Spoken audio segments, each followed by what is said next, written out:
নমস্কার বন্ধুরা, আজকের ভিডিওতে টনসিলের ইনফেকশন যেটাই কিন্তু আমরা গলা ব্যথা বলে জানি এবং ম্যাক্সিমাম টাইম কিন্তু যেটা আমাদের বর্ষাকালে এবং এছাড়া যখন ওয়েদার চেঞ্জ হয় তখন কিন্তু এই সমস্যাটি দেখা যায়, যেটাই কিন্তু মেডিকেল টার্মসে টনসিলাইটিস বলা হয়ে থাকে। আর আরেকটি হচ্ছে কিন্তু স্টেপ থ্রটস বলা হয়ে থাকে। সো এই দুটি সমস্যার 5টি বেস্ট মেডিসিন সম্পর্কে আজকের ভিডিওতে আলোচনা করব। আমি ফার্মাসিস্ট দীপ। চলুন ভিডিও শুরু করা যাক। তার আগে আপনি যদি আমার চ্যানেল নতুন হয়ে থাকেন তাহলে অবশ্যই আমার চ্যানেলটিকে সাবস্ক্রাইব করবেন। সবার প্রথমে আমরা দেখে নেব যে what is tonsillitis and step throats. So দেখুন, টনসিলাইটিস কিন্তু দু ধরনের হয়ে থাকে। সবার প্রথমে আমরা দেখে নেব যে টনসিল কি। দেখুন, আমাদের গলার পিছনের দিকে এবং ভিতরের সাইডে গোলাকার এই যে দুটো মাংসপিণ্ড রয়েছে এটাকে কিন্তু টনসিল বলা হচ্ছে। আর এর কাজ কি আছে, আমাদের শরীরকে কিন্তু বিভিন্ন রকম ভাইরাস এবং ব্যাকটেরিয়াল ইনফেকশনের হাত থেকে কিন্তু প্রোটেক্ট করাই হচ্ছে কিন্তু এই টনসিলের কাজ। বাট যখন এই টনসিল নিজেই কিন্তু ইনফেক্টেড হয়ে যায় তখন কিন্তু সেটাকে বলা হচ্ছে টনসিলাইটিস। সো এই টনসিলাইটিস মূলত দুটি কারণে হয়ে থাকে। একটি হচ্ছে কিন্তু ব্যাকটেরিয়াল ইনফেকশনের কারণে আর আরেকটি হচ্ছে কিন্তু ভাইরাস ইনফেকশনের কারণে। বাট যখন ব্যাকটেরিয়াল ইনফেকশনের কারণে হয়, যদি বিশেষ করে গ্রুপে স্ট্রেপ্টোকোকাস ব্যাকটেরিয়াল ইনফেকশনের কারণে হয় তখন কিন্তু সেটাকে বলা হচ্ছে স্টেপ থ্রট। বাট সব স্টেপ থ্রট হচ্ছে কিন্তু টনসিলাইটিস, বাট সব টনসিলাইটিস কিন্তু স্টেপ থ্রট নয়, কারণ কিছু কিছু যে টনসিলাইটিস কিন্তু ভাইরাসের ইনফেকশনের কারণেও হয়ে থাকে। নেক্সট আমরা দেখে নেব কিছু কমন সিমটমস দেখে নেব টনসিলাইটিসের, যে সিমটমসগুলো কিন্তু স্টেপ থ্রটের মধ্যেও দেখা যায় এবং ভাইরাল ইনফেকশনের মধ্যেও কিন্তু দেখা যায়। সো প্রথম হচ্ছে কিন্তু গলা ব্যথা, শর্ট থ্রট, অর্থাৎ গলা ব্যথা কিন্তু দুটোর মধ্যেই দেখা যায়। এছাড়া রেড সলোয়েন টনসিল, অর্থাৎ আমাদের যে টনসিল আছে সেটা কিন্তু ফুলে যাবে এবং লাল হয়ে যাবে এবং কিছু কিছু সময় কিন্তু হোয়াইট এবং ইয়েলো প্যাচেস দেখা যাবে। নেক্সট হচ্ছে আমাদের গিলতে অসুবিধা হবে, তার সঙ্গে জ্বর থাকবে। এছাড়া আমাদের সলোয়েন লিম্ফোনডস ইন দ্য নেক, অর্থাৎ আমাদের গলার যে লিম্ফোনডস আছে সেটা কিন্তু ফুলে যায়। এছাড়া আমাদের গালে থেকে কিন্তু বাজে গন্ধ বেরায়, তারপরে কফ থাকে, রানি নোজ থাকে, হেডেক থাকে এবং হার্স ভয়েস হয়, অর্থাৎ আমাদের কর্কশ কণ্ঠস্বর কিন্তু বের হয় এবং বাচ্চাদের মধ্যে কিন্তু স্টোমাক পেনও কিন্তু দেখা দিতে পারে। সো এইসব সিমটমসগুলো কিন্তু দু ধরনের টনসিলাইটিসের ক্ষেত্রেই কিন্তু কমন। নেক্সট আমরা দেখে নেব কি differences between tonsillitis and step throats. So টনসিলাইটিসের এবং স্টেপ থ্রটসের মধ্যে পার্থক্য দেখে নেব আমরা। সো প্রথম যে পার্থক্যটি আছে সেটি হচ্ছে কিন্তু স্টেপ থ্রট হচ্ছে কিন্তু ব্যাকটেরিয়াল, আর স্টেপ থ্রটের মধ্যে কিন্তু আমাদের অ্যান্টিবায়োটিকের প্রয়োজন আছে। But tonsillitis can be viral, আর যে টনসিলাইটিস হয় আরেকটি টনসিলাইটিস হচ্ছে কিন্তু ভাইরাল ইনফেকশনের কারণে যদি টনসিলাইটিস হয় তখন কিন্তু আমাদের কোনো অ্যান্টিবায়োটিকের প্রয়োজন নেই। আর cough, runny nose suggest viral tonsillitis. So যখন আমাদের কফ থাকবে, অর্থাৎ আমাদের কাশি থাকবে, তার সঙ্গে যখন আমাদের নাক থেকে জল পড়বে, অর্থাৎ আমাদের যখন সর্দি কাশির সিমটমস থাকবে সেটা কিন্তু আমাদের বুঝে নিতে হবে যে এটা আমাদের ভাইরাল টনসিলাইটিস। আর স্টেপ থ্রট হচ্ছে কিন্তু স্টেপ থ্রটের মধ্যে কিন্তু আমাদের যে টনসিল আছে সেই টনসিলের উপরে কিন্তু আমাদের প্যাচেস দেখা যায়, বিশেষ করে কিন্তু লাল কালারের স্পট কিন্তু দেখা যায়। আমরা মেডিসিন দেখে নেব।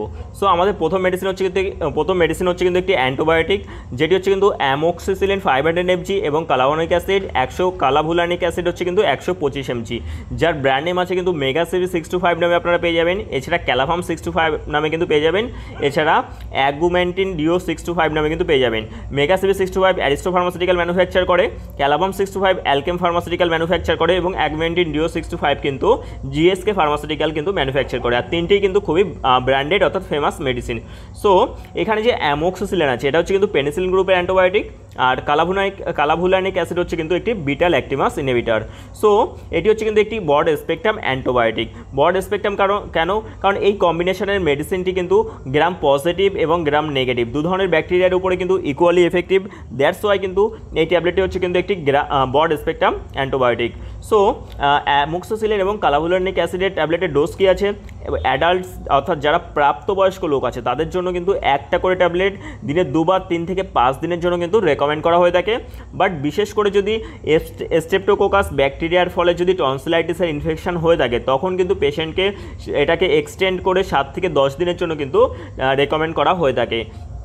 আর দ্বিতীয় বাচ্চাদের যারা চিলড্রেন আছে বাচ্চাদের ক্ষেত্রে ডোজ কী আছে 20 থেকে 45 mg KG per day in a divided dose every 8 to 12 hours, অর্থাৎ 20 থেকে 45 mg করে সারা দিনে 8 থেকে 12 ঘন্টা অন্তর কিন্তু বাচ্চাদের মধ্যে কিন্তু খেতে দেওয়া হয়। আমাদের 2 নম্বর মেডিসিন হচ্ছে অ্যাজিথ্রোমাইসিন। সো আমাদের কাছে প্রথম অ্যান্টিবায়োটিকের অপশান হচ্ছে কিন্তু আমাদের প্রথম চয়েস হচ্ছে কিন্তু ফার্স্ট চয়েস হচ্ছে কিন্তু পেনিসিলিন গ্রুপের অ্যান্টিবায়োটিক, আর দ্বিতীয় চয়েস হচ্ছে কিন্তু অ্যাজিথ্রোমাইসিন 500 mg যে ট্যাবলেট আছে সেটা হচ্ছে কিন্তু আমাদের দ্বিতীয় অপশান। সো অ্যাজিথ্রোমাইসিন হচ্ছে কিন্তু macrolide antibiotics. So macrolide antibiotics আর যার ব্র্যান্ড নেম আছে কিন্তু জাইথ্রক্স 500 নামে আপনারা পেয়ে যাবেন। এছাড়া অ্যাজিথাল 500 নামেও কিন্তু আপনারা মার্কেটে অ্যাভেলেবেল পেয়ে যাবেন। সো এই দুটো অ্যান্টিবায়োটিকের মধ্যে কিন্তু আমরা যে কোনো একটি অ্যান্টিবায়োটিক ইউজ করতে পারি। অ্যাজিথ্রোমাইসিন 500 ট্যাবলেটের ডোজ কী আছে, যারা অ্যাডাল্টস আছে অর্থাৎ প্রাপ্তবয়স্কদের মধ্যে কিন্তু 500 mg যে ট্যাবলেট আছে সেই ট্যাবলেট কিন্তু একটা করে দিনে 3 থেকে 5 দিনের জন্য কিন্তু খেতে রেকমেন্ড করা হয়ে থাকে। আর বাচ্চাদের মধ্যে কিন্তু প্রথম দিন কিন্তু টোটাল 5 দিনের কোর্স দেওয়া হয়ে থাকে।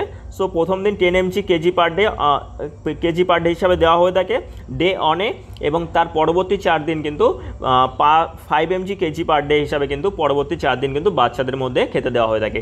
সো এই দুটি অ্যান্টিবায়োটিকের মধ্যে কিন্তু আমরা যে কোনো একটি অ্যান্টিবায়োটিক টনসিলাইটিসের ক্ষেত্রে কিন্তু ইউজ করতে পারি, বিশেষ করে যদি ব্যাকটেরিয়াল ইনফেকশনের কারণে হয়। বাট যদি ভাইরাল ইনফেকশনের কারণে হয় তখন কিন্তু কোনো অ্যান্টিবায়োটিকের প্রয়োজন নেই, শুধু সিমটোম্যাটিক ট্রিটমেন্ট কিন্তু করতে হবে। আমাদের 3 নম্বর মেডিসিন হচ্ছে অ্যাসিক্লোফেনাক এবং প্যারাসিটামলের ট্যাবলেট, যেখানে কিন্তু অ্যাসিক্লোফেনাক 100 mg এবং প্যারাসিটামল 325 mg কিন্তু মিলিত রয়েছে, যার ব্র্যান্ড নেম আছে কিন্তু জিরোডাল পি নামে পেয়ে যাবেন, যেটাই হচ্ছে কিন্তু একটি খুবই ফেমাস ট্যাবলেট। এছাড়া আইবুজেসিক এপি নামে কিন্তু আপনারা পেয়ে যাবেন, যেটাই কিন্তু সিপলা ফার্মাসিউটিক্যাল কিন্তু ম্যানুফ্যাকচার করে। সো আইবুজেসিক এপি হচ্ছে কিন্তু একটি জেনেরিক ট্যাবলেট, আর এই জিরোডাল পি হচ্ছে কিন্তু একটি ইথিক্যাল ট্যাবলেট। সো এই দুটি ট্যাবলেটের মধ্যে কিন্তু যে প্রাইসের কিন্তু অনেক পার্থক্য রয়েছে। সো অ্যাসিক্লোফেনাক প্যারাসিটামল ট্যাবলেট হচ্ছে কিন্তু একটি নন স্টেরয়েডাল অ্যান্টি ইনফ্ল্যামেটরি ড্রাগ, এবং এখানে যে অ্যাসিক্লোফেনাক আছে এটি হচ্ছে কিন্তু অ্যানালজেসিক, আর প্যারাসিটামল হচ্ছে কিন্তু একটি অ্যান্টিপাইরেটিক, অর্থাৎ এই ট্যাবলেটটি কিন্তু আমাদের ব্যথা এবং জ্বর দুটো কম করতেই কিন্তু সাহায্য করে। সো অ্যাসিক্লোফেনাক প্যারাসিটামল ট্যাবলেটের ডোজ কী আছে, একটা করে ট্যাবলেট কিন্তু দিনে 2 বার 3 থেকে 5 দিনের জন্য কিন্তু পেশেন্টকে খেতে রেকমেন্ড করা হয়ে থাকে এবং খাওয়ার পর কিন্তু খেতে দেওয়া হয়ে থাকে। সো আমাদের 4 নম্বর মেডিসিন হচ্ছে ibuprofen tablet. So ibuprofen 400 mg tablet আমাদের 4 নম্বর মেডিসিন, যার ব্র্যান্ড নেমে আছে কিন্তু ব্রুফেন 400 নামে পেয়ে যাবেন। এছাড়া আইবুজেসিক 400 নামেও কিন্তু আপনারা পেয়ে যাবেন, যেটাকে সিপলা ফার্মাসিউটিক্যাল কিন্তু ম্যানুফ্যাকচার করে, আর ব্রুফেন 400 কিন্তু অ্যাবট ফার্মাসিউটিক্যাল ম্যানুফ্যাকচার করে। সো এটিও কিন্তু NSAID ট্যাবলেট, অর্থাৎ non steroidal anti inflammatory drug. আর এই ট্যাবলেটের ডোজ কী আছে, একটা করে ট্যাবলেট কিন্তু দিনে 2 বার 3 থেকে 5 দিনের জন্য কিন্তু পেশেন্টকে খেতে রেকমেন্ড করা হয়ে থাকে। সো আমরা দুটো প্রথমে কিন্তু অ্যান্টিবায়োটিক দেখলাম। সো দুটো অ্যান্টিবায়োটিকের মধ্যে যে কোনো একটা আমরা ইউজ করতে পারি, আর দুটো আমরা কিন্তু NSAID ট্যাবলেট দেখলাম, অর্থাৎ non steroidal anti inflammatory drug দেখলাম। সো এই দুটোর মধ্যে কিন্তু যে কোনো একটি আমরা ট্যাবলেট কিন্তু টনসিলাইটিসের জন্য কিন্তু ইউজ করতে পারি। সো আমাদের 5 নম্বর মেডিসিন হচ্ছে সিট্রিজিন ট্যাবলেট। সো সিট্রিজিন ট্যাবলেটের কিন্তু ব্র্যান্ড নেম আছে কিন্তু জাইট্রেক নামে কিন্তু আপনারা পেয়ে যাবেন। সো এই ট্যাবলেটের ডোজ কী আছে, এটা হচ্ছে কিন্তু 5 থেকে 10 mg করে কিন্তু একটা করে ট্যাবলেট দিনে একবার কিন্তু খেতে দেওয়া হয়। এটা তো 5 mg ট্যাবলেট, নাহলে কিন্তু 10 mg ট্যাবলেট দিন, বিশেষ করে রাতের দিকে কিন্তু এই ট্যাবলেটটি খেতে দেওয়া হয়ে থাকে। আর যেটি হচ্ছে কিন্তু একটি সেকেন্ড জেনারেশন H1 অ্যান্টিহিস্টামাইন। আর যেটা কীভাবে কাজ করে এটা কিন্তু যে H1 হিস্টামাইন H1 রিসেপ্টর আছে সেটাই কিন্তু ব্লক করে, এবং আমাদের যে রানি নোজ অর্থাৎ নাক থেকে জল পড়া, স্নিজিং যেটা কিন্তু হাঁচি, এছাড়া আমাদের গলা এবং চোখে যে চুলকানি চলে, এইসব যে সিমটমসগুলো আছে, বিশেষ করে ভাইরাল টনসিলাইটিসের সময় যেটা দেখা যায়, সেটাকে কিন্তু সেই সিমটমসগুলোকে কিন্তু প্রিভেন্ট করে। সো নেক্সট আমরা একটি হার্বাল রেমেডিস দেখে নেব, কারণ আমাদের যখন টনসিলের সমস্যা হয়, টনসিল ফোলার সমস্যা হয়, তখন কিন্তু আমাদের কিন্তু গার্গেল করতে হয়। সো গার্গেলের জন্য কিন্তু আমরা একটু হার্বাল রেমেডিস দেখে নেব। সো আমাদের তার মধ্যে প্রথম অপশান আছে কিন্তু টারমারিক, অর্থাৎ আমাদের হলদি এবং আমাদের লবণ জল। সো 1 গ্লাস উষ্ণ গরম জলের মধ্যে কিন্তু আমরা আধা চামচ কিন্তু হলদি এবং আধা চামচ কিন্তু যে লবণ আছে সেই লবণ মিশিয়ে কিন্তু আমরা গার্গেল করতে পারি, যেটা হচ্ছে কিন্তু anti inflammatory plus antiseptic. So এটা আমরা করলে কিন্তু আমাদের যে টনসিলের সমস্যা তার থেকে কিন্তু রিলিফ পাওয়া যায়। সো এই ছিল আজকের ভিডিও, আশা করি আমার ভিডিওটি আপনাদের ভালো লেগেছে। সো আমার ভিডিওটি ভালো লেগে থাকলে অবশ্যই আমার চ্যানেলটিকে লাইক এবং সাবস্ক্রাইব করবেন, আর দয়া করে আপনারা কেউ সেলফ মেডিকেশন করবেন না। এই ভিডিওটি শুধুমাত্র হচ্ছে কিন্তু এডুকেশনাল অ্যান্ড ইনফরমেশনাল পারপাসের জন্য কিন্তু তৈরি করা হয়েছে। আবার দেখা হচ্ছে নতুন কোনো ভিডিও নিয়ে, ততক্ষণ পর্যন্ত ভালো থাকবেন, সুস্থ থাকবেন।